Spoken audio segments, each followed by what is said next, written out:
ওমর রাদিয়াল্লাহু আনহু একবার একজন বেদুইনের বুকের মধ্যে লাঠি দিয়ে আঘাত করেছিলেন। আঘাত করাটা তার জন্য জায়েজই ছিল ওই সময়, কারণ সে বিরক্ত করছিল বারবার। ওমর রাদিয়াল্লাহু আনহু রাষ্ট্রীয় বড় দায়িত্ব পালনে ব্যস্ত ছিলেন। এই সময় একজন বেদুইন এসে তার জামা ধরে টান দিচ্ছে, দিয়ে বলছে যে আমার কথা শোনেন, আমার কথা শোনেন। তিনি ব্যক্তিত্ব সম্পন্ন মানুষ ছিলেন, লাঠি দিয়ে একটু গোটা দিয়েছেন, দেখছো না আমি ব্যস্ত আছি। একটু পরেই তার চিন্তা হলো আমি কি জুলুম করে ফেললাম। একজন সাহাবীকে পাঠালেন তাকে ডেকে নিয়ে আসুন। সেই সাহাবী তাকে ডেকে নিয়ে আসলেন। এবার সেই ব্যক্তিকে দাঁড় করিয়ে ওমর রাদিয়াল্লাহু আনহু বলছেন, আমিরুল মুমিনিন, অর্ধ জাহানের খলিফা, অর্ধেক বিশ্বের খলিফা, ছোট্ট একটা কান্ট্রির না, পুরো অর্ধেক বিশ্বের খলিফা। তিনি বলছেন এই লাঠি নাও, হাদা সদরি ইন আরাত, এই যে আমার বুক, তুমি যদি চাও আমার বুকে ওইভাবেই গুতা দিয়ে প্রতিশোধ নিয়ে নাও। আমি কি বুঝাতে পারছি কথা কিছুটা? এই ব্যক্তি হতভম্ব হয়ে গেল যে সত্যি কি উনি আমাকে এই কথাটা বলছেন। তিনি আমিরুল মুমিনিন হয়ে এই কথা বলছেন যে আমার বুকের মধ্যে লাঠি দিয়ে আঘাত করে তুমি প্রতিশোধ নিয়ে নাও। ওমর রাদিয়াল্লাহু আনহু বলছেন হ্যাঁ এটা করো, কিয়ামতের মাঠে আমাকে আল্লাহর ওয়াস্তে জবাবদিহি করায়ও না। তখন সেই ব্যক্তি বলছে, আমিরুল মুমিনিন, আমার এটার কোনো প্রয়োজন নেই, আমি আপনাকে মাফ করে দিলাম। ওমর ইবনে খাত্তাব তিনি বলছেন যে আল্লাহ তোমাকে মাফ করে দিন। সুবহানাল্লাহ, আলহামদুলিল্লাহ আলা কুল্লি হাল ওয়া ফি কুল্লি মাকান। আমরা পবিত্র জুমার দিনে আছি। আল্লাহ পাক জুমার দিনে খুতবা শ্রবণ এবং সালাত আদায়ের উদ্দেশ্যে সুস্থ শরীরে মসজিদে আসার তৌফিক দিয়েছেন, আবারও বলি আলহামদুলিল্লাহ। রাসূলুল্লাহ সাল্লাল্লাহু আলাইহি ওয়াসাল্লাম বলেছেন, জুমার দিনে কেউ যদি সকাল সকাল গোসল করে এবং উত্তম কাপড় পরিধান করে, সুগন্ধি ব্যবহার করে, সকাল সকাল মসজিদে আসে এবং পায়ে হেঁটে মসজিদে আসে, ইমামের কাছাকাছি বসে, মনোযোগের সাথে খুতবা শ্রবণ করে, খুতবা চলাকালীন সময়ে কাউকে কষ্ট দেয় না, এমনকি কেউ যদি কথা বলে তাকে এটাও বলবে না যে চুপ করো, এবং ইমামের সাথে নামাজ শেষ করে, নবী সাল্লাল্লাহু আলাইহি ওয়াসাল্লাম বলেছেন এই ব্যক্তির আমলনামায় প্রত্যেক পদক্ষেপের বিনিময়ে 1 বছরের নফল নামাজ, 1 বছরের নফল রোজার নেকি দেওয়া হবে। এই বিশাল নেকিটা নষ্ট হয়ে যাবে যদি খুতবা চলাকালীন সময় আমরা কথাবার্তা বলি, মোবাইলে ব্যস্ত থাকি, লুকিয়ে লুকিয়ে ভিডিও করি, ফটো সেশন করতে থাকি ইত্যাদি, অন্যকে কষ্ট দেই, আপোষে কথাবার্তা বলি, তাহলে এই পুরো নেকিটা নষ্ট হয়ে যাবে। দেখবেন এটা বলে দেওয়ার পরেও কিছু মানুষ কথা বলবে, এই কাজ করবে। আল্লাহ পাক বলেছেন কিছু মানুষ সম্পর্কে, লাহুম কুলুবুন লা ইয়াফকাহুনা বিহা, আমি হৃদয় দিয়েছি উপলব্ধি করে না, ওয়া লাহুম আযানুন লা ইয়াসমাউনা বিহা, শ্রবণ ইন্দ্রিয় দিয়েছি শুনবে না, ওয়া লাহুম আ'য়ুনুন লা ইউবসিরুনা বিহা, চোখ দিয়েছি দেখবে না। আল্লাহ বলেছেন এমন কিছু মানুষের কথা, এবং তাদের বিষয়ে আল্লাহ বলছেন উলাইকা কাল আনআম, এরা হচ্ছে গবাদি পশুর মতো, জাস্ট লাইক ক্যাটলস, গবাদি পশু, জন্তু জানোয়ারের মতো। বাল হুম আদাল, বরং তার চাইতেও নিকৃষ্ট। ওয়া উলাইকা হুমুল গাফিলুন, এরা হচ্ছে গাফিল সম্প্রদায়। আল্লাহ পাক এদেরকে দিয়েই জাহান্নাম পূর্ণ করবেন। ওয়া লাকাদ যারানা লি জাহান্নামা কাসীরাম মিনাল জিন্নি ওয়াল ইনস, প্রচুর জিন আর মানুষকে দিয়ে আমি জাহান্নাম পূর্ণ করব। অপরাধ এটাই, চোখ দিয়েছি দেখে নাই, কান দিয়েছি শুনে নাই, হৃদয় দিয়েছি উপলব্ধি করে নাই, এটাই অপরাধ। আর সহিহ বুখারীর মধ্যে 4 বার একটা হাদিস এসেছে যে আল্লাহ পাক আদম আলাইহিস সালামকে ডাকবেন কিয়ামতের মাঠে এবং বলবেন তোমার সন্তানদের মধ্য থেকে জাহান্নামীদেরকে আলাদা করে দাও। আদম আলাইহিস সালাম বলবেন কতজন হে আল্লাহ? আল্লাহ পাক বলবেন প্রতি 1999 জনকে জাহান্নামের জন্য আলাদা করে দাও। যদিও এই উম্মতের বেশিরভাগ মানুষ জান্নাতে যাবে ইনশাআল্লাহ, বা জান্নাতীদের মধ্যে এই উম্মতের মানুষের সংখ্যা বেশি হবে, তবুও নবী সাল্লাল্লাহু আলাইহি ওয়াসাল্লাম বলেছেন যে আমার উম্মত 73টা দলে ভাগ হয়ে যাবে। বনু ইসরাঈল 72 দলে ভাগ হয়েছিল। ওয়া তাফতারিকু উম্মতি আলা 73 মিল্লাহ, আমার উম্মত 73টা দলে ভাগ হয়ে যাবে। কুল্লুহুম ফিন-নার, প্রত্যেকটা দলই যাবে জাহান্নামে, ইল্লা মিল্লাতান ওয়াহিদা, একটা মাত্র দল ছাড়া। কিলা মান হিয়া ইয়া রাসূলুল্লাহ, বলা হলো তারা কারা হে আল্লাহ রাসূল সাল্লাল্লাহু আলাইহি ওয়াসাল্লাম? নবীজি বললেন মা আনা আলাইহি ওয়া আসহাবি, আমি যার উপরে আছি আমার সাহাবীরা যার উপরে আছে। আর দুর্ভাগ্যজনক হচ্ছে ইসলামের নামে যত দলাদলি হয়েছে সবারই এই একটাই দলিল যে মা আনা আলাইহি ওয়া আসহাবি, আমি যার উপরে আছি, আমার সাহাবীরা যার উপরে আছে। সবাই দাবি করে, আমরা তাই করছি। কেন বেশিরভাগ মানুষ জাহান্নামে যাবে? একটা উত্তর আমরা পেলাম, চোখ দিয়েছি দেখেনি, কান দিয়েছি শোনেনি, কলব দিয়েছি উপলব্ধি করেনি। অর্থাৎ আল্লাহর সত্যের সন্ধান তারা পায়নি, সত্যকে মূল্যায়ন করে নাই, আল্লাহ পাকের বিধানের আনুগত্য করেনি। আরেকটা কারণ আছে, সেটা হলো শিরক। কারণ যে বেশিরভাগ মানুষ জাহান্নামে যাবে তাদের আমল নামায় একটা পাপ থাকবে, খুব কমন পাপ, সেটা হলো শিরকের পাপ। কিভাবে এটা বলতে পারি? এভাবে পারি যে আল্লাহ পাক সূরা নিসার মধ্যে বলেছেন, ইন্নাল্লাহা লা ইয়াগফিরু আন ইউশরাকা বিহি ওয়া ইয়াগফিরু মা দুনা যালিকা লিমান ইয়াশা। আল্লাহ পাক বলছেন, আমি শিরক ছাড়া অন্য যে কোনো গুনাহ যাকে ইচ্ছা ক্ষমা করে দেব। আল্লাহ পাক বলছেন, আমি আল্লাহ পাক শিরকের গুনাহ মাফ করেন না, অন্য যে কোনো গুনাহ যাকে ইচ্ছা আল্লাহ পাক মাফ করে দিবেন ইনশাআল্লাহ। তো আল্লাহ পাক যখন ঘোষণা দিলেন যে শিরক ছাড়া অন্য গুনাহ আমি মাফ করে দিব ইনশাআল্লাহ, শুধু মানুষের সাথে জড়িত বিষয় বাদ দিয়ে, কারণ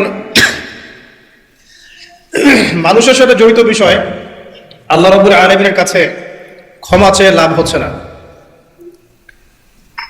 যেটা মানুষের সাথে জড়িত বিষয় সেটা আল্লাহর কাছে ক্ষমা চেয়ে লাভ হচ্ছে না। ধরেন আপনি কারো গীবত করেছেন, নাউজুবিল্লাহ, কারো সম্পদ আত্মসাৎ করেছেন, কারো প্রতি জুলুম করেছেন, কাউকে গালি দিয়েছেন, চুরি ডাকাতি করেছেন, ছিনতাই করেছেন, অন্যের সম্পদ আত্মসাৎ করেছেন, কাউকে ধর্ষণ করেছেন, অর্থাৎ অন্য কারো সম্মানহানি করেছেন, জান মাল ইজ্জতের হানি করেছেন। এই বিষয়টার ক্ষমা আল্লাহর কাছে পাওয়া যাবে না। এই ক্ষমাটা ওই বান্দার কাছে নিতে হবে যে ভাই আমি আপনার গীবত করেছিলাম, আমাকে মাফ করে দেন। ভাই আমি আপনার সম্পদ চুরি করেছি, এই নেন, ফেরত নেন। ভাই আমি তোমার জমি আত্মসাৎ করেছি, এটা তোমার, তুমি নিয়ে নাও। ভাই আমি তোমার কাছে টাকা ধার নিয়েছিলাম, দেইনি, এই যে দিয়ে দিলাম, শোধ। প্রতিটা বিষয় যেটা মানুষের সাথে জড়িত, হাক্কুল ইবাদ, এটা আল্লাহর কাছে ক্ষমা হবে না, এটা তার কাছেই ক্ষমা নিতে হবে, এবং এটা খুব কঠিন বিষয়। এর জন্য একটা কলবুন সালিম দরকার হয়, মানে সৎ মনের দরকার হয়। আর এই সৎ মন অনেক দাড়ি টুপির ভিতরেও থাকে না। আমি কি বুঝাতে পারছি? এই মনস্তাত্ত্বিক সততা দাড়ি টুপি জুব্বা পাগড়ির ভিতরে নাও থাকতে পারে, এটা ভিতরের ব্যাপার। যার কলব যত বেশি পরিচ্ছন্ন আলোকিত, সে তত বেশি সৎ হবে ইনশাআল্লাহ। কোনো কোনো ক্ষেত্রে আমরা এমনও দেখেছি যে একজন নন মুসলিম হিন্দু সম্প্রদায়ের মানুষ, সে মাপে কম দিচ্ছে না, একজন মুসলিম দিচ্ছে। কোনো কোনো ক্ষেত্রে দেখবেন আপনাদের এলাকায় আগে হিন্দু সম্প্রদায় বেশি ছিল না? আমার জানা মতে রংপুরে এই জায়গায় তো আগে শহর ছিল, তাই না? এখনো এখানে অনেক নিদর্শন আছে, খাঁটি খাবারের জন্য মানুষ তাদের কাছে আসতো। মুসলিমদের দোকানে না গিয়ে তাদের দোকানে যাচ্ছে। তাদের দুধটা হবে খাঁটি, ঘিটা হবে খাঁটি, মিষ্টি হবে খাঁটি। মুসলিমের দোকান বাদ দিয়ে তাদের কাছে যাচ্ছে মানুষ, সততা দিয়ে তারা মানুষের মন জয় করলো।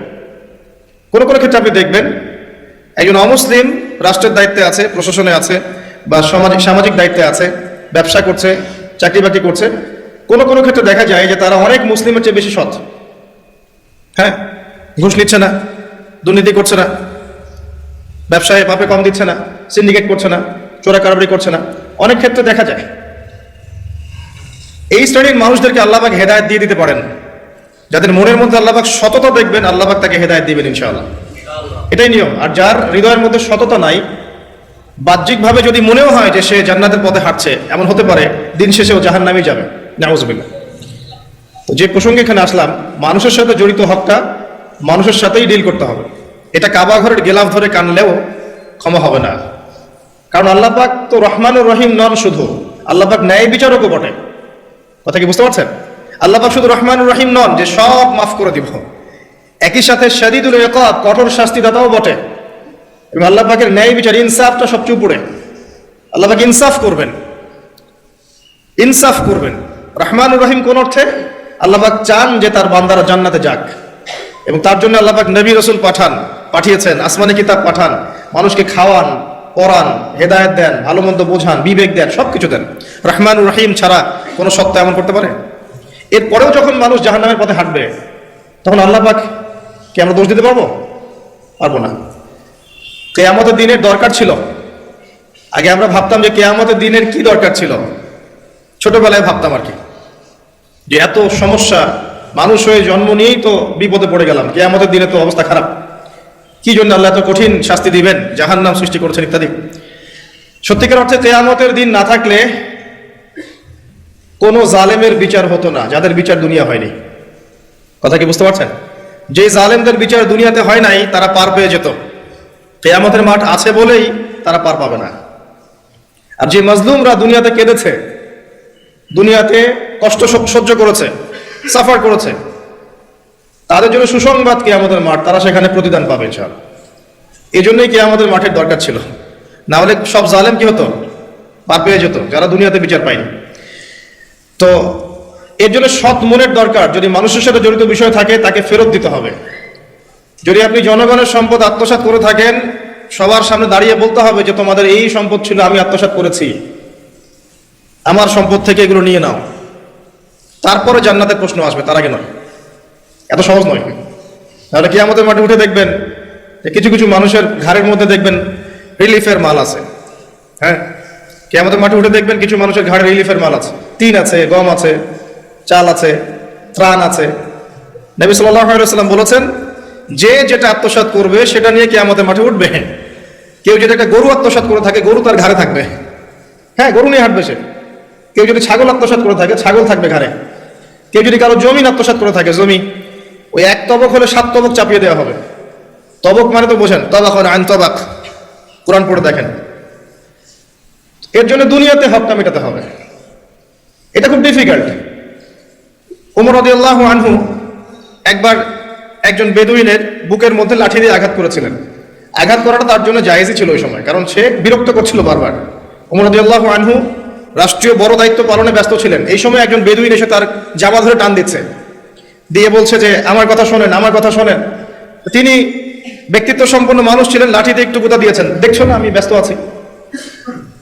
একটু পরেই তার চিন্তা হলো, আমি কি জুলুম করে ফেললাম? একজন সাহাবীকে পাঠালেন তাকে ডেকে নিয়ে আসুন। সেই সাহাবী তাকে ডেকে নিয়ে আসলেন। এবার সেই ব্যক্তিকে দাঁড় করিয়ে ওমর রাদিয়াল্লাহু আনহু বলছেন, আমিরুল মুমিনিন, অর্ধ জাহানের খলিফা, অর্ধেক বিশ্বের খলিফা, ছোট্ট একটা কান্ট্রির না, পুরো অর্ধেক বিশ্বের খলিফা। তিনি বলছেন, এই লাঠি নাও, হাদা সদরি ইন আরাত, এই যে আমার বুক, তুমি যদি চাও আমার বুকে ওইভাবেই গুঁতা দিয়ে প্রতিশোধ নিয়ে নাও। আমি কি বুঝাতে পারছি কথা কিছুটা? এই ব্যক্তি হতভম্ব হয়ে গেল যে সত্যি কি উনি আমাকে এই কথাটা বলছেন? তিনি আমিরুল মুমিনিন হয়ে এই কথা বলছেন যে আমার বুকের মধ্যে লাঠি দিয়ে আঘাত করে তুমি প্রতিশোধ নিয়ে নাও। ওমর রাদিয়াল্লাহু আনহু বলছেন, হ্যাঁ এটা করো, কিয়ামতের মাঠে আমাকে আল্লাহর ওয়াস্তে জবাবদিহি করায়ও না। তখন সেই ব্যক্তি বলছে, আমিরুল মুমিনিন, আমার এটার কোনো প্রয়োজন নেই, আমি আপনাকে মাফ করে দিলাম। উমর ইবনে খাত্তাব তিনি বলছেন যে আল্লাহ তোমাকে মাফ করে দিন। সুবহানাল্লাহ। এই ছিল ইনসাফ। যদি মানুষের সাথে জড়িত কোনো হক থেকে থাকে তাহলে এই দুনিয়াতেই পরিশোধ করতে হবে। কারো টাকা নিয়ে থাকলে টাকা ফেরত দিয়ে দিবেন। কারো যদি জমি সম্পত্তি কোনোভাবে ঝগড়াঝাটি হয়ে থাকে, জমি নিয়ে নিয়েছেন কোনোভাবে, ফেরত দিয়ে দিবেন। যদি বোনের সম্পত্তি পাওয়ার অধিকার থাকে দিয়ে দিবেন। যার যার হক তাকে তাকে দিয়ে দিবেন। পরকালের জন্য নিউট্রাল হয়ে যান। পরকালে মানুষের সাথে জড়িত কোনো হক নিয়ে ওঠেন না, খুব ডিফিকাল্ট। কি হবে তাহলে? পরিণতিটা এটা হবে, নবী সাল্লাল্লাহু আলাইহি ওয়াসাল্লাম বলেছেন, কিয়ামতের মাঠে কিছু মানুষ উঠবে যারা নামাজ, রোজা, হজ, যাকাত, সাদাকা এরকম অনেক নেকি নিয়ে উঠবে। নেকি নিয়ে ওঠার পরে দেখবে সামনে যে অনেক মানুষ দাঁড়িয়ে আছে, পাওনাদার, কারো গীবত করেছে, কাউকে ধর্ষণ করেছে, কারো সম্পদ আত্মসাৎ করেছে, কাউকে গালি দিয়েছে, কাউকে জুলুম করেছে ইত্যাদি। এই মানুষগুলো দাঁড়িয়ে থাকবে। ওই সময় তো আর বেচা কেনার সুযোগ নাই, পরিশুদ্ধ হওয়ার সুযোগ নাই। আল্লাহ পাক তখন বলবেন যে এই ব্যক্তিদের নেকি তাদের আমল নামায় দিয়ে দাও, পাওনাদারদের আমল নামায় এই নেকি দিয়ে দাও। ও নামাজ, রোজা, হজ, যাকাতের নেকি থেকে তাদের ঋণ শোধ করা হবে। এবং শোধ করতে করতে যদি নেকি শেষ হয়ে যায় তখন ওই ব্যক্তিদের গুনাহ থেকে গুনাহ এই ব্যক্তির আমল নামায় যুক্ত করা হবে। পরিশেষে এই ব্যক্তি যাবে জাহান্নামে, ওরা চলে যাবে জান্নাতে। বলেন নাউযুবিল্লাহ। দুনিয়াতে আল্লাহর সাথে জড়িত বিষয় থাকতে পারে, পরকালে যেন মানুষের সাথে জড়িত কোনো হক রাখেন না। এটাই প্রথম নসিহত। আল্লাহ রাব্বুল আলামিন এটাই বলেছেন যে নিশ্চয়ই আল্লাহ শিরক ছাড়া সমস্ত গুনাহ মাফ করতে পারেন।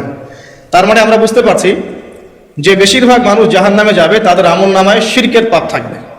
কিসের পাপ থাকবে? শিরকের পাপ থাকবে। কারণ আল্লাহ পাক বলেছেন শিরক ছাড়া যে কোনো গুনাহ তিনি ক্ষমা করতে পারেন। এবং মিরাজের রাতে যখন নবী সাল্লাল্লাহু আলাইহি ওয়াসাল্লাম আল্লাহর সাথে সাক্ষাৎ করেছেন, আল্লাহ পাক তিনটা প্রতিশ্রুতি দিয়েছেন, তিনটা হাদিয়া, উপহার। একটা হচ্ছে 50 ওয়াক্ত নামাজ, যেটাকে আমরা এখন 5 ওয়াক্ত পড়ি। 5 ওয়াক্ত পড়লে আপনি 50 ওয়াক্তের নেকি পাবেন ইনশাআল্লাহ।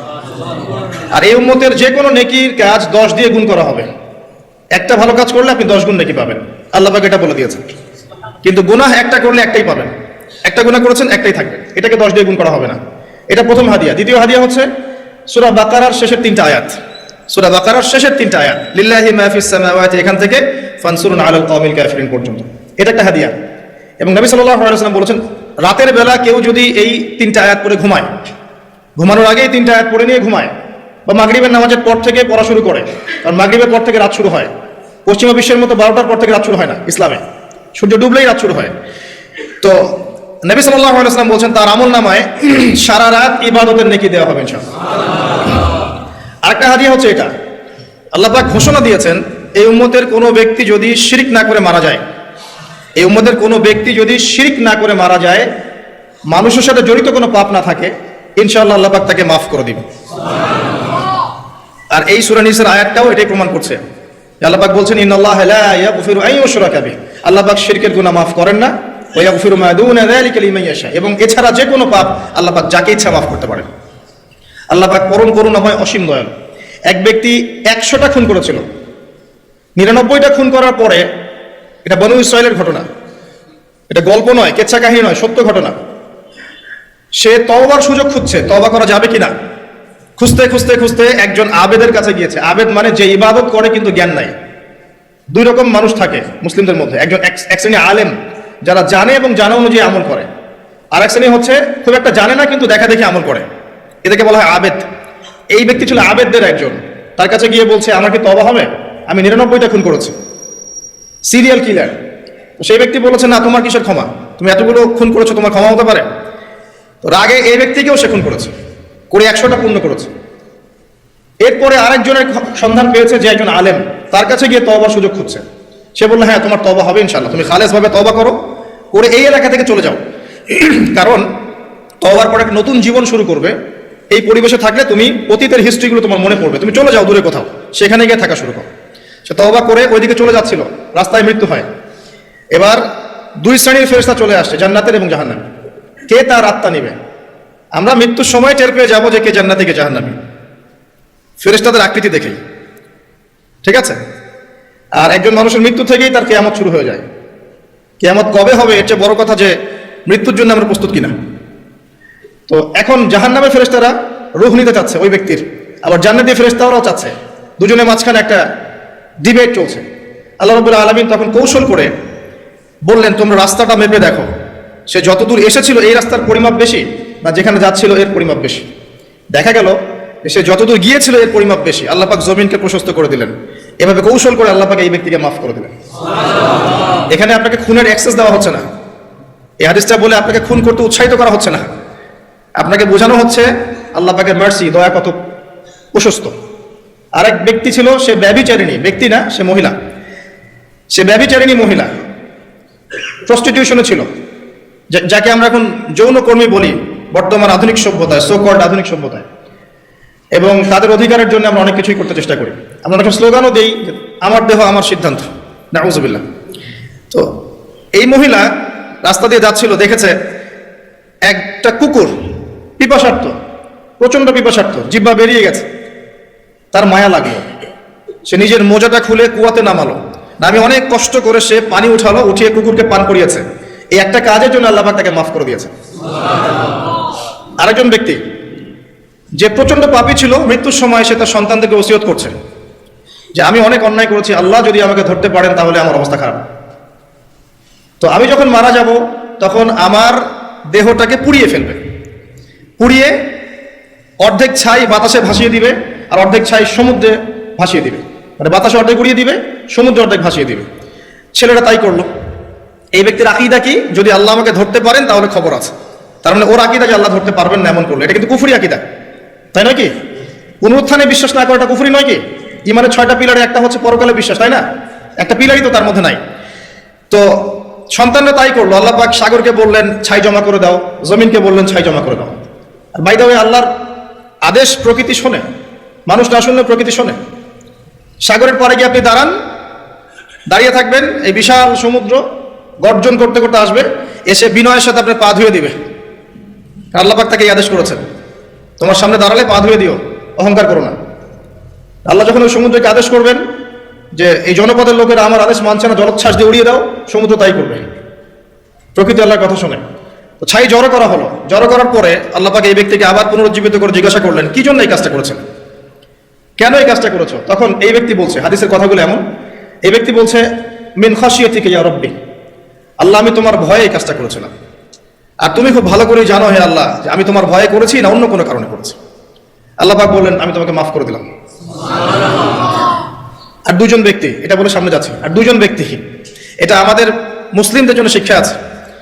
আমরা মুসলিমরা মনে করি যে আমরা সুপিরিয়র হয়ে গেছি, মাশাআল্লাহ জুমার নামাজে আসি, রমজানের রোজা রাখি, মাঝে মাঝে একটু জাকাত দেই, সুযোগ পেলে একটা হজ উমরা করে আসি, তাই না? মাঝে মাঝে মসজিদে এসে নামাজ পড়ি, আমরা মনে হয় জান্নাতের সার্টিফিকেট পেয়ে গেছে, আমরা মনে করি আর কি। দুই ব্যক্তি, একজন অনেক আল্লাহওয়ালা মানুষ, আর একজন হচ্ছে যে আল্লাহর দিনের খুব একটা পরোয়া করে না। তো এই বন্ধু সেই বন্ধুকে দাওয়াত দেয়, দিনের পথে আসো, দিনের পথে আসো আসো। এই ব্যক্তি শোনে না।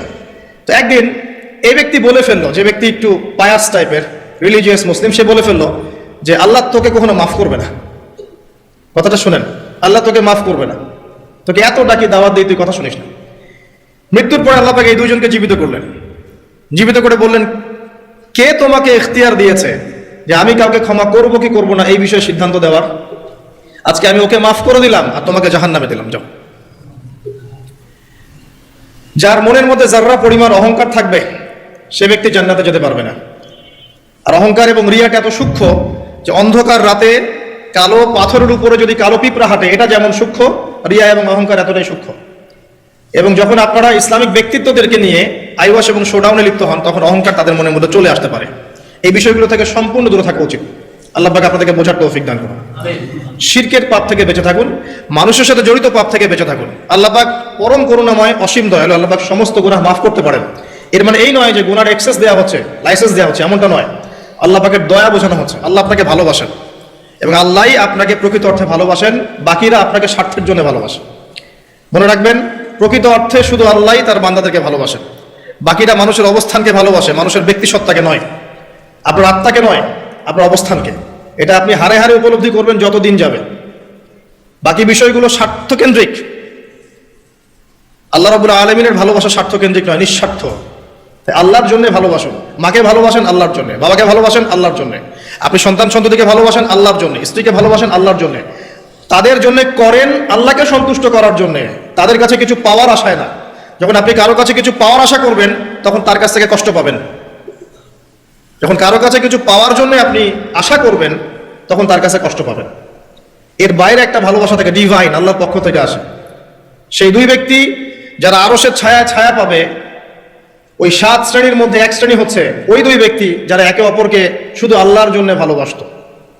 এই ভালোবাসা, মুআমালাত, আপনার ওঠা বসা, চলাফেরা, ইবাদত, প্রতিটা কাজ হোক শুধু আল্লাহর সন্তুষ্টির জন্য। এটাই হচ্ছে তাওহীদের চূড়ান্ত লেভেল। তখন গিয়ে আপনি আল্লাহর মারিফত বুঝতে পারবেন, আল্লাহকে আপনি আপন করে পাবেন। যখন ডাকবেন দেখবেন আল্লাহ আপনার কাছে আছে।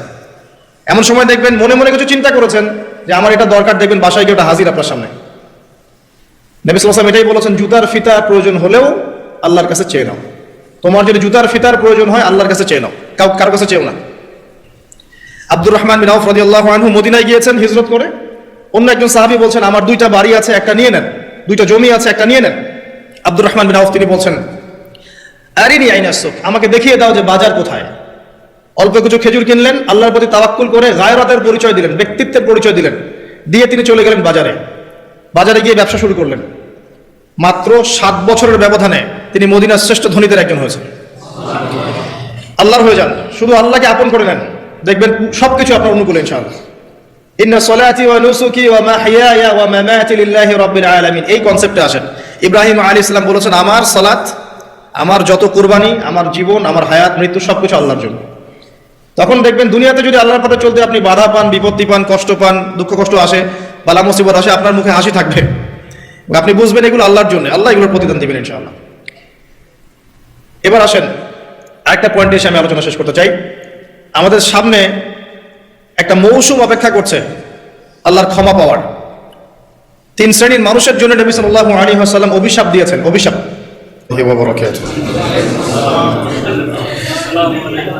ইন্নাল হামদুলিল্লাহ নাহমাদুহু ওয়া নাস্তাঈনুহু মান ইয়াহদিহিল্লাহু ফালা মুদিল্লা লাহু ওয়া মান ইউদ্লিল ফালা হাদিয়া লাহু ওয়া নাশহাদু আন লা ইলাহা ইল্লাল্লাহ ওয়াহদাহু লা শারীকা লাহু ওয়া নাশহাদু আন্না মুহাম্মাদান আবদুহু ওয়া রাসূলুহু আম্মা বা'দ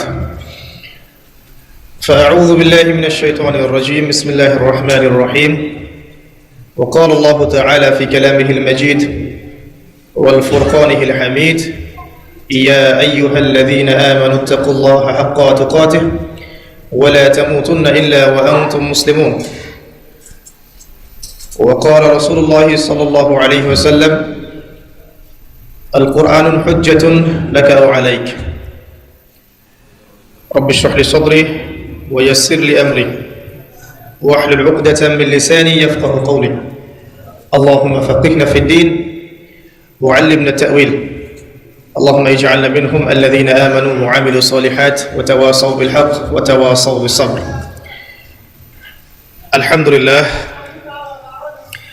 যাবতীয় প্রশংসা এবং গুণগান একমাত্র মহিয়ান ও গরিয়ান আল্লাহ রাব্বুল আলামিনের জন্য, যে আল্লাহ সুবহানাহু ওয়া তাআলা নাযিল করেছেন মহাবিশ্বের মহাবিশ্বয় মহাগ্রন্থ আল কোরআনুল কারীম।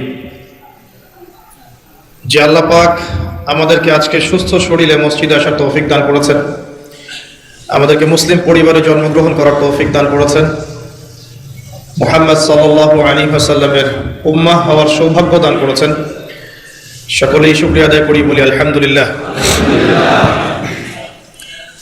অগণিত অসংখ্য দুরূদ এবং সালাত বর্ষিত হোক মহান আল্লাহ প্রেরিত সর্বশেষ এবং চূড়ান্ত নবী, মানবতার মুক্তির দূত মুহাম্মদুর রাসূলুল্লাহ সাল্লাল্লাহু আলাইহি ওয়াসাল্লামের প্রতি।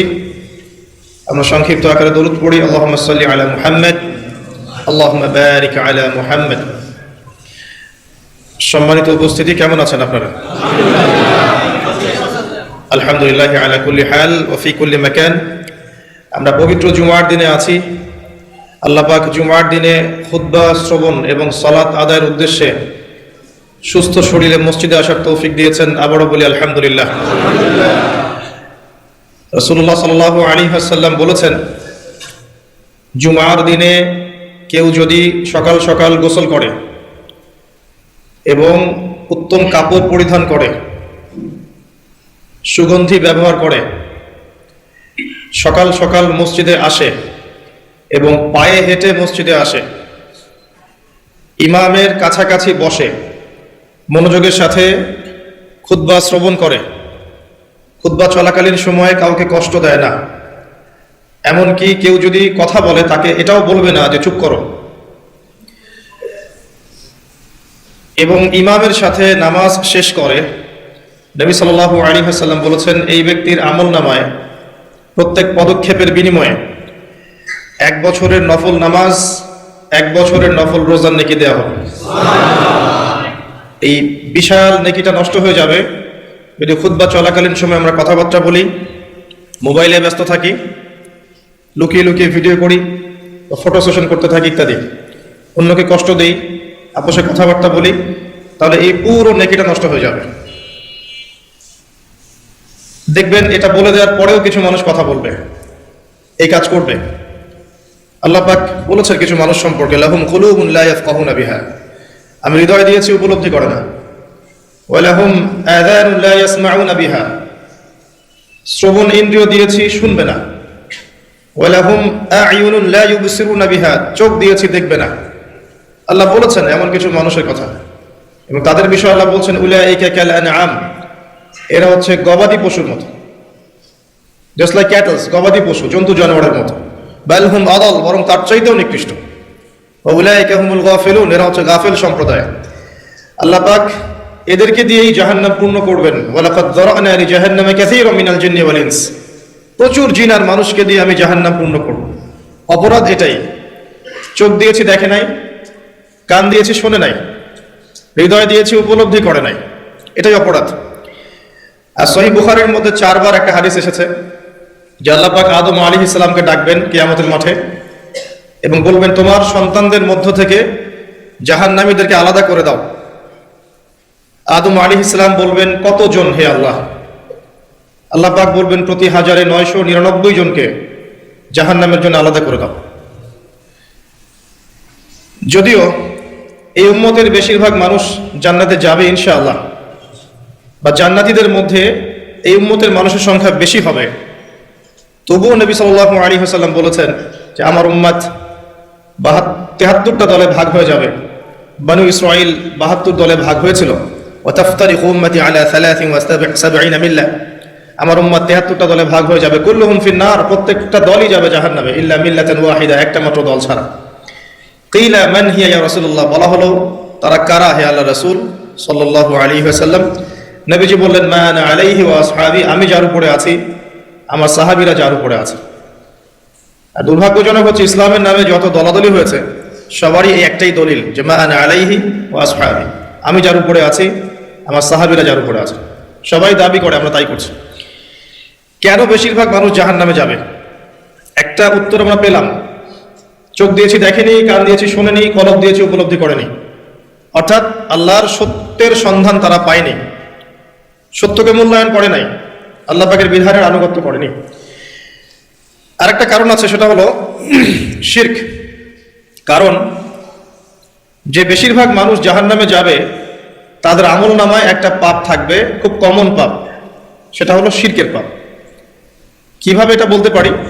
এভাবে পারি যে আল্লাহ পাক সূরা নিসার মধ্যে বলেছেন ইন্নাল্লাহা লা ইয়াগফিরু আন ইউশরাকা বিহি ওয়া ইয়াগফিরু মা দুনা যালিকা লিমান ইয়াশা। আল্লাহ পাক বলছেন আমি শিরক ছাড়া অন্য যে কোনো গুনাহ যাকে ইচ্ছা ক্ষমা করে দেব। আল্লাহ পাক বলছেন আমি, আল্লাহ পাক শিরকের গুনাহ মাফ করেন না, অন্য যে কোনো গুনাহ যাকে ইচ্ছা আল্লাহ পাক মাফ করে দিবেন ইনশাআল্লাহ। তো আল্লাহ পাক যখন ঘোষণা দিলেন যে শিরক ছাড়া অন্য গুনাহ আমি মাফ করে দিব ইনশাআল্লাহ, শুধু মানুষের সাথে জড়িত বিষয় বাদ দিয়ে, কারণ মানুষের সাথে জড়িত বিষয় আল্লাহ রাব্বুল আলামিনের কাছে ক্ষমা চেয়ে লাভ হচ্ছে না।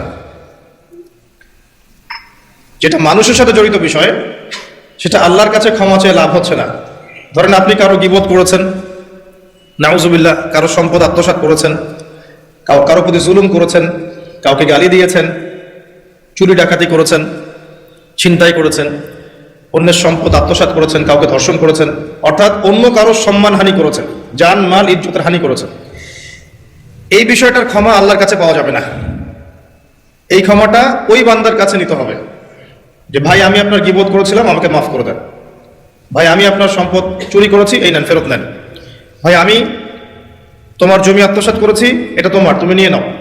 ভাই আমি তোমার কাছে টাকা ধার নিয়েছিলাম, দেইনি, এই যে দিয়ে দিলাম, শোধ। প্রতিটা বিষয় যেটা মানুষের সাথে জড়িত, হাক্কুল ইবাদ, এটা আল্লাহর কাছে ক্ষমা হবে না, এটা তার কাছেই ক্ষমা নিতে হবে, এবং এটা খুব কঠিন বিষয়।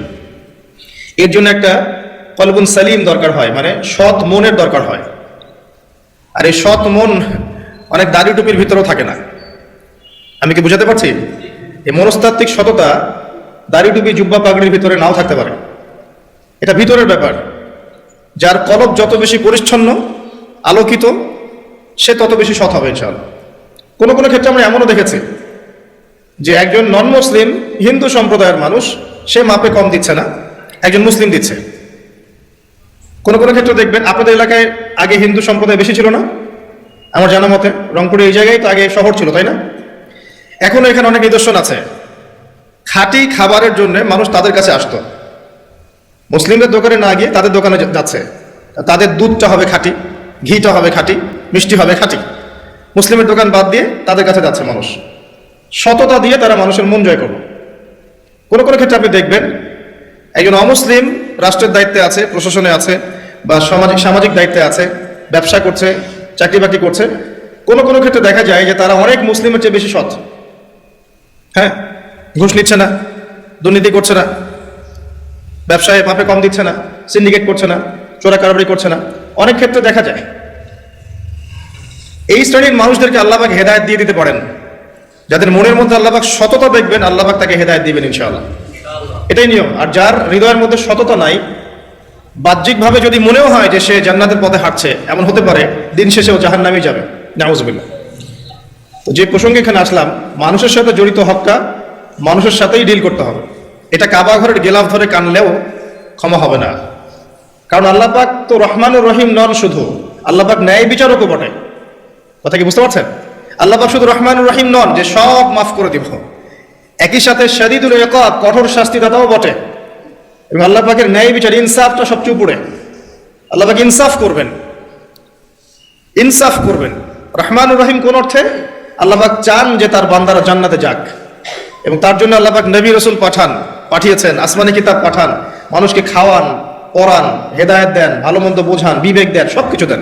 রহমানুর রহিম ছাড়া কোন সত্তা এমন করতে পারে? এরপরেও যখন মানুষ জাহান্নামের পথে হাঁটবে, তখন আল্লাহ পাক কে আমরা দোষ দিতে পারবো? পারবো না। কিয়ামতের দিনের দরকার ছিল। আগে আমরা ভাবতাম যে কিয়ামতের দিনের কি দরকার ছিল, ছোটবেলায় ভাবতাম আর কি, যে এত সমস্যা, মানুষ হয়ে জন্ম নিয়েই তো বিপদে পড়ে গেলাম, কিয়ামতের দিনে তো অবস্থা খারাপ, কি জন্য আল্লাহ এত কঠিন শাস্তি দিবেন, জাহান্নাম সৃষ্টি করেছেন ইত্যাদি। সত্যিকার অর্থে কিয়ামতের দিন না থাকলে কোনো জালেমের বিচার হতো না, যাদের বিচার দুনিয়া হয়নি। কথা কি বুঝতে পারছেন? যে জালেমদের বিচার দুনিয়াতে হয় নাই, তারা পার পেয়ে যেত। কিয়ামতের মাঠ আছে বলেই তারা পার পাবে না। আর যে মাজলুমরা দুনিয়াতে কেঁদেছে, দুনিয়াতে কষ্ট সহ্য করেছে, সাফার করেছে, তাদের জন্য সুসংবাদ কিয়ামতের মাঠ, তারা সেখানে প্রতিদান পাবে ইনশাআল্লাহ। এই জন্যই কিয়ামতের মাঠের দরকার ছিল, না হলে সব জালেম কি হতো? পার পেয়ে যেত, যারা দুনিয়াতে বিচার পায়নি। তো এর জন্য সৎ মনের দরকার। যদি মানুষের সাথে জড়িত বিষয় থাকে, তাকে ফেরত দিতে হবে। যদি আপনি জনগণের সম্পদ আত্মসাৎ করে থাকেন, সবার সামনে দাঁড়িয়ে বলতে হবে যে তোমাদের এই সম্পদ ছিল, আমি আত্মসাৎ করেছি, আমার সম্পদ থেকে এগুলো নিয়ে নাও। তারপরে জান্নাতের প্রশ্ন আসবে, তার আগে নয়। এত সহজ নয়। তাহলে কিয়ামতের মাঠে উঠে দেখবেন কিছু কিছু মানুষের ঘাড়ের মধ্যে দেখবেন রিলিফের মাল আছে। হ্যাঁ, কিয়ামতের মাঠে উঠে দেখবেন কিছু মানুষের ঘাড়ে রিলিফের মাল আছে, টিন আছে, গম আছে, চাল আছে, ত্রাণ আছে। নবী সাল্লাল্লাহু আলাইহি ওয়াসাল্লাম বলেছেন, যে যেটা আত্মসাৎ করবে সেটা নিয়ে কিয়ামতের মাঠে উঠবে। কেউ যদি একটা গরু আত্মসাৎ করে থাকে, গরু তার ঘাড়ে থাকবে। হ্যাঁ, গরু নিয়ে হাঁটবে সে। কেউ যদি ছাগল আত্মসাৎ করে থাকে, ছাগল থাকবে ঘাড়ে। কেউ যদি কারো জমি আত্মসাৎ করে থাকে, জমি, ওই এক তবক হলে 7 তবক চাপিয়ে দেওয়া হবে। তবক মানে তো বোঝেন, তবাক আন তবাক, কোরআন পড়ে দেখেন। এর জন্য দুনিয়াতে হকটা মেটাতে হবে, এটা খুব ডিফিকাল্ট। ওমর রাদিয়াল্লাহু আনহু একবার একজন বেদুইনের বুকের মধ্যে লাঠি দিয়ে আঘাত করেছিলেন। আঘাত করাটা তার জন্য জায়েজই ছিল ওই সময়, কারণ সে বিরক্ত করছিল বারবার। ওমর রাদিয়াল্লাহু আনহু রাষ্ট্রীয় বড় দায়িত্ব পালনে ব্যস্ত ছিলেন। এই সময় একজন বেদুইন এসে তার জামা ধরে টান দিচ্ছে, দিয়ে বলছে যে আমার কথা শোনেন, আমার কথা শোনেন। তিনি ব্যক্তিত্ব সম্পন্ন মানুষ ছিলেন, লাঠি দিয়ে একটু গুতা দিয়েছেন, দেখছো না আমি ব্যস্ত আছি। একটু পরেই তার চিন্তা হলো, আমি কি জুলুম করে ফেললাম? একজন সাহাবীকে পাঠালেন, তাকে ডেকে নিয়ে আসুন। সেই সাহাবী তাকে ডেকে নিয়ে আসলেন। এবার সেই ব্যক্তিকে দাঁড় করিয়ে ওমর রাদিয়াল্লাহু আনহু বলছেন, আমিরুল মুমিনিন, অর্ধ জাহানের খলিফা, অর্ধেক বিশ্বের খলিফা, ছোট্ট একটা কান্ট্রি না, পুরো অর্ধেক বিশ্বের খলিফা। তিনি বলছেন, এই লাঠি নাও। হাদা সদরি ইন আরাত, এই যে আমার বুক, তুমি যদি চাও আমার বুকে ওইভাবেই গুতা দিয়ে প্রতিশোধ নিয়ে নাও। আমি কি বুঝাতে পারছি কথা কিছুটা? এই ব্যক্তি হতভম্ব হয়ে গেল যে সত্যি কি উনি আমাকে এই কথাটা বলছেন? তিনি আমিরুল মুমিনিন হয়ে এই কথা বলছেন যে আমার বুকের মধ্যে লাঠি দিয়ে আঘাত করে তুমি প্রতিশোধ নিয়ে নাও। ওমর রাদিয়াল্লাহু আনহু বলছেন, হ্যাঁ এটা করো, কিয়ামতের মাঠে আমাকে আল্লাহর ওয়াস্তে জবাবদিহি করায়ও না। তখন সেই ব্যক্তি বলছে, আমিরুল মুমিনিন, আমার এটার কোনো প্রয়োজন নেই, আমি আপনাকে মাফ করে দিলাম। ওমর ইবনে খাত্তাব তিনি বলছেন যে আল্লাহ তোমাকে মাফ করে দিন। সুবহানাল্লাহ। এই ছিল ইনসাফ। যদি মানুষের সাথে জড়িত কোনো হক থেকে থাকে, তাহলে এই দুনিয়াতেই পরিশোধ করতে হবে। কারো টাকা নিয়ে থাকলে টাকা ফেরত দিয়ে দিবেন। কারো যদি জমি সম্পত্তি কোনোভাবে ঝগড়াঝাটি হয়ে থাকে, জমি নিয়ে নিয়েছেন, কোনোভাবে ফেরত দিয়ে দিবেন। যদি বোনের সম্পত্তি পাওয়ার অধিকার থাকে দিয়ে দিবেন। যার যার হক তাকে তাকে দিয়ে দিবেন। পরকালের জন্য নিউট্রাল হয়ে যান। পরকালে মানুষের সাথে জড়িত কোনো হক নিয়ে ওঠেন না। খুব ডিফিকাল্ট। কি হবে তাহলে? পরিণতিটা এটা হবে, নবী সাল্লাল্লাহু আলাইহি ওয়াসাল্লাম বলেছেন, কিয়ামতের মাঠে কিছু মানুষ উঠবে যারা নামাজ, রোজা, হজ, যাকাত, সাদাকা এরকম অনেক নেকি নিয়ে উঠবে। নেকি নিয়ে ওঠার পরে দেখবে সামনে যে অনেক মানুষ দাঁড়িয়ে আছে, পাওনাদার, কারো গীবত করেছে, কাউকে ধর্ষণ করেছে, কারো সম্পদ আত্মসাৎ করেছে, কাউকে গালি দিয়েছে, কাউকে জুলুম করেছে ইত্যাদি। এই মানুষগুলো দাঁড়িয়ে থাকবে। তো ওই সময় তো আর বেচা কেনার সুযোগ নাই, পরিশুদ্ধ হওয়ার সুযোগ নাই। আল্লাহ পাক তখন বলবেন যে এই ব্যক্তিদের নেকি তাদের আমল নামায় দিয়ে দাও, পাওনাদারদের আমল নামায় এই নেকি দিয়ে দাও। ও নামাজ রোজা হজ জাকাতের নেকি থেকে তাদের ঋণ শোধ করা হবে, এবং শোধ করতে করতে যদি নেকি শেষ হয়ে যায় তখন ওই ব্যক্তিদের গুনাহ থেকে গুনাহ এই ব্যক্তির আমল নামায় যুক্ত করা হবে। পরিশেষে এই ব্যক্তি যাবে জাহান্নামে, ওরা চলে যাবে জান্নাতে। বলে নাউজুবিল্লাহ।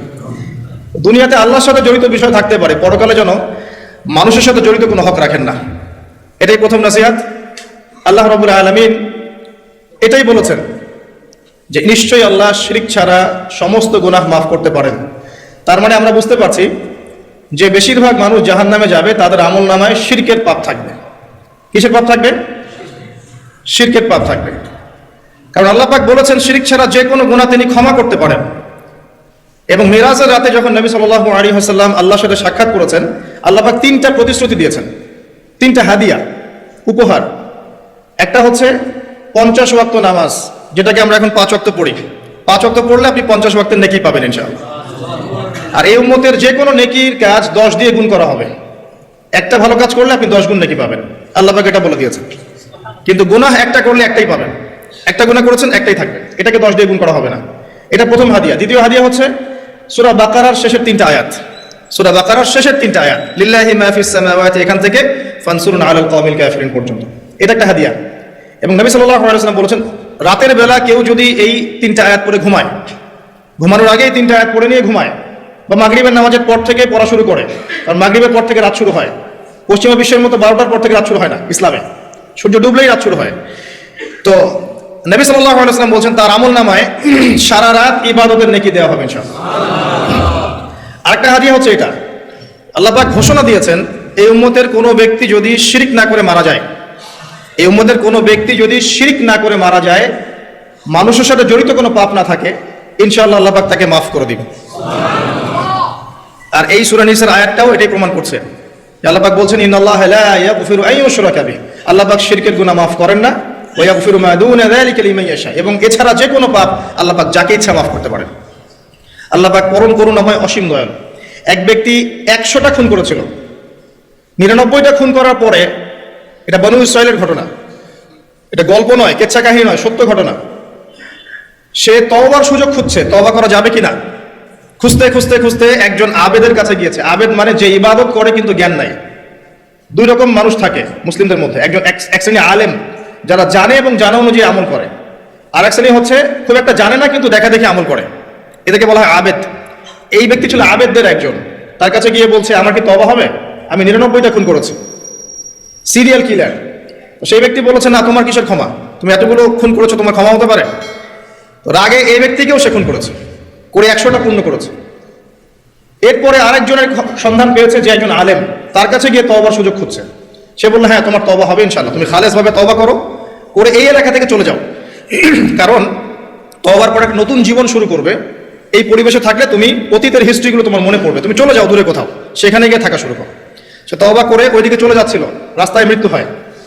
এবার 2 শ্রেণীর ফেরেশতা চলে আসছে, জান্নাতের এবং জাহান্নামী। কে তার আত্মা নেবে? আমরা মৃত্যুর সময় টের পেয়ে যাবো যে কে জান্নাতি কে জাহান্নামী, ফেরেশতাদের আকৃতি দেখেই, ঠিক আছে? আর একজন মানুষের মৃত্যু থেকেই তার কিয়ামত শুরু হয়ে যায়। কিয়ামত কবে হবে এর চেয়ে বড় কথা যে মৃত্যুর জন্য আমরা প্রস্তুত কিনা।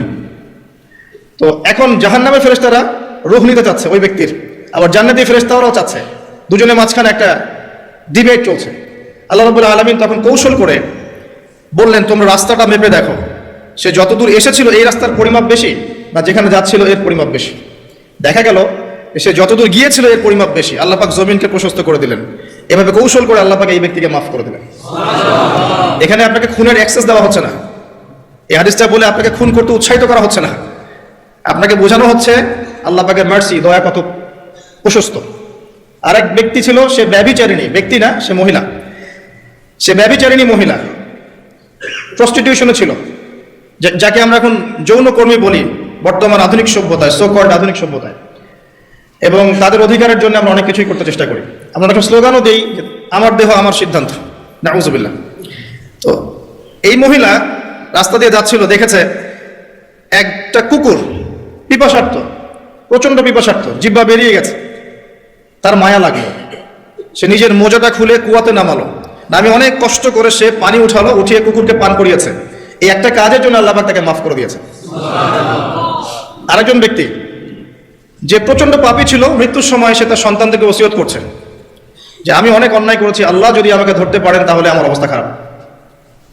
তো আমি যখন মারা যাব তখন আমার দেহটাকে পুড়িয়ে ফেলবে, পুড়িয়ে অর্ধেক ছাই বাতাসে ভাসিয়ে দিবে আর অর্ধেক ছাই সমুদ্রে ভাসিয়ে দিবে, মানে বাতাসে অর্ধেক উড়িয়ে দিবে, সমুদ্রে অর্ধেক ভাসিয়ে দিবে। ছেলেটা তাই করলো। এই ব্যক্তির আকীদা কি? যদি আল্লাহ আমাকে ধরতে পারেন তাহলে খবর আছে। তার মানে ওর আকীদা যে আল্লাহ ধরতে পারবেন না এমন করলো, এটা কিন্তু কুফরি আকীদা, তাই নয় কি? পুনরুত্থানে বিশ্বাস না করাটা কুফরি নয় কি? ইমানের 6টা পিলারে একটা হচ্ছে পরকালে বিশ্বাস, তাই না? একটা পিলারই তো তার মধ্যে নাই।